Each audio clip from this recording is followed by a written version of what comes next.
안녕하세요. 오늘은 삼성의 갤럭시 북 이온 리뷰 중에 우선적으로 성능 부분만 떼어서 벤치마크, 게임, 작업 등을 통하여 10세대 코멜레이크 i5 프로세서와 지포스 MX250 그래픽이 어느 만큼의 성능을 보여주는지 알아보도록 하겠습니다.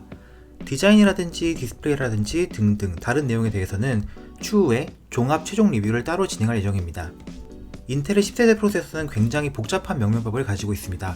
일단 10세대 프로세서 자체가 아이스레이크와 코멜레이크 두 가지의 서로 다른 미세 공정을 가진 라인업으로 분류되고 CPU의 이름도 굉장히 길어졌죠.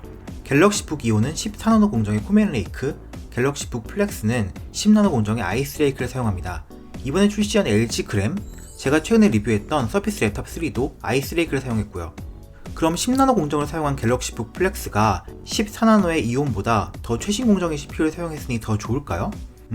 그건 아니라고 생각하는데 일단 계속 보시겠습니다.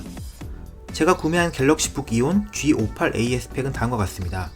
코멜레이크 i5 10210U, 지포스 MX250 그래픽, 온보드 8GB DDR4램에 추가 램 슬롯 1개, 256GB SSD, 풀 HD 15.6인치 DCI P3 기준 컬러 볼륨 100% QLED 디스플레이, 69.7Wh 배터리, 1.26kg의 무게입니다.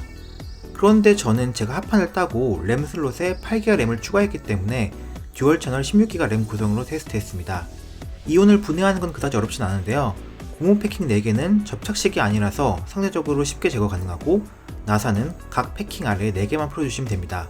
합판은 상당히 단단하게 붙어 있어서 한쪽 모서리에 나 있는 틈으로 길쭉한 금속판을 넣어서 벌려주고 그 다음 합판이 깨지지 않도록 주의하면서 살살 열어주시면 됩니다. 램 슬롯에 접근하려면 철판을 하나 더 제거해줘야 하니까 직접 합판 따실 분들은 참고하시길 바랍니다. 그럼 테스트 결과를 말씀드리겠습니다. 먼저 CPU 테스트를 위한 시네벤치 R20입니다. 30W의 전력 제한이 걸려있어 부스트 클럭이 아주 높게 올라가진 않지만 최고 온도는 80도를 넘지 않았습니다. 그런데 문제는 그 다음부터인데 조금 시간이 지나면 소비 전력이 8W로 떨어지면서 클럭이 1.6GHz로 곤두박질칩니다. 그러고 또 몇 초 후에는 소비 전력이 30W로 갑자기 다시 증가하면서 클럭이 3.3에서 3.4GHz까지 오릅니다. 또 몇 초 지나면 갑자기 다시 소비 전력이 8W로 떨어지면서 클럭이 떨어집니다. 클럭이 안정화되지 않고 전력 소모 8W와 30W, 클럭 1.6GHz와 3.4GHz, CPU 온도 60도대 초반과 70도대 중반 사이로 계속 출렁댑니다. 그리고 최종 점수는 1412점으로 서피스 랩탑 3 아이스레이크 i5의 점수와 사실상 동일했습니다. 그리고 과거에 테스트했었던 레노버 S340 13IML, 갤럭시 북 이온과 동일하게 i5 10210U가 달린 모델이 시네벤치 1567점이 나왔던 것에 비해서는 점수가 떨어지는데 이는 갤럭시 북 이온의 30W 전력 제한이 원인이 되지 않을까 생각했습니다. 시네벤치 테스트에서 클럭이 심하게 출렁되는 현상에 대해서 추가적으로 확인해보기 위해 아이다 64를 이용하여 CPU 스트레스 테스트를 시행해 보았습니다. 테스트를 시작한 뒤 약 10분간은 클럭이 마찬가지로 왔다갔다 하는 모습을 보여줬고 오히려 시간이 많이 지난 후에 클럭이 좀 안정되게 나오는 모습이었습니다. 실제 체감으로 얼마나 느껴지는지는 별개의 문제지만 갤럭시 북 이온은 저전력 CPU 노트북 중에서도 특히 클럭이 많이 출렁이는 모습을 보였습니다. 다른 CPU 테스트에서는 긱벤치 5.0.4에서 싱글코어 1053점, 멀티코어 3719점으로 측정되었고 패스마크 종합 4440점, CPU 9780점으로 아이스레이크 i5에 비해서 이 역시 큰 차이가 없는 점수였고 3D마크 파이어 스트라이크 피직스는 9497점으로 측정되었습니다. 결론적으로 8세대 저전력에 비해서 10세대는 성능이 조금 상승했으나 아주 큰 차이는 아니라고 할 수 있겠고 아이스레이크와 코멜레이크는 성능에 별 차이가 없는 것으로 보였습니다. GPU의 경우 MX250의 오픈CL 점수는 11421점으로 측정되어 아이리스 플러스 내장 그래픽보다 더 높았고 3D마크 파이어 스트라이크 그래픽 점수는 3527점, 종합 점수는 3260점이었습니다. 파이어 스트라이크 점수는 노트북 MX250의 평균보다 살짝 아래 정도에 해당했고 테스트 중 CPU 최고 온도는 80도까지 올라갔습니다. 프리미어 프로 인코딩 테스트에서는 항상 제가 테스트에 사용하는 시퀀스의 인코딩이 6분 3초가 걸려 내장 그래픽을 사용한 노트북들과 비교하면 MX250의 쿠다 코어를 사용한 인코딩을 할 수 있는 갤럭시 북 이온 쪽이 훨씬 속도가 빨랐습니다.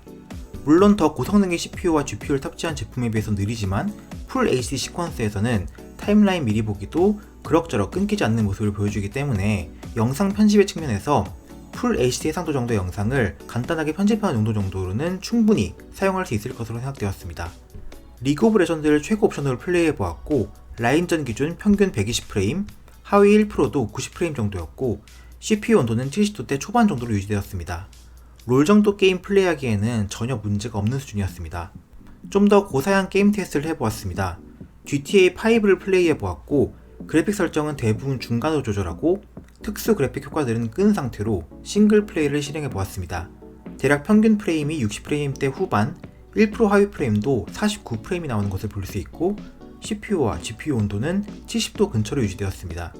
이 정도 사양의 3D 게임은 옵션 조절하면 충분히 플레이 가능한 것으로 판단되었습니다.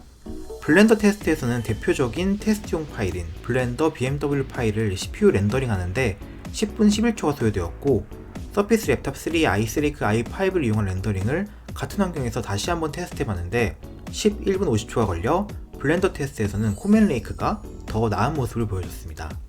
그리고 이 모든 것을 구동하는 배터리의 경우 용량은 69.7Wh였고 항상 제가 테스트하는 유튜브 라이브 방송 아카이브를 이용하여 테스트했을 때 밝기 50%, 음량 30%, 향상된 배터리 모드 기준으로 거의 12시간 정도의 배터리 타임을 보여줬습니다. 이전 테스트했던 노트북들이 이 테스트에서 대부분 6시간 정도밖에 가지 않았던 걸 고려하면 배터리 타임은 용량 이상으로 상당히 뛰어난 것을 알 수 있습니다. 자, 그럼 성능에 대한 결론을 내리겠습니다. 갤럭시북 E5는 비록 CPU 테스트 중 클럭이 요동치는 현상이 있었지만 꽤 나쁘지 않은 성능과 발열을 보여줬습니다. 10세대 코멜레이크는 아이스레이크와 비교하여 성능, 발열, 배터리 타임 등에서 그닥 꿀리는 점을 보이지 않았고 지포스 MX250과 함께 게임이나 영상 편집 등 고사양이 필요한 작업들도 어느 정도 해낼 수 있는 모습을 보여줬죠. 물론 CPU나 GPU의 성능을 최대로 활용하지는 못하였지만 삼성의 이전 노트북이었던 올웨이즈에 비해서는 성능과 발열의 개선, 그리고 추가 램 슬롯이 있는 점 등에서 높은 점수를 줄 수 있을 것으로 생각됩니다. 하지만 노트북 리뷰는 절대로 성능이 다가 아니죠. 다음엔 최종 리뷰로 갤럭시북 E5의 장점과 단점, 아쉬웠던 점들을 최대한 분석해보려고 합니다. 그럼 도움이 되시길 바라며 다음에 뵐게요.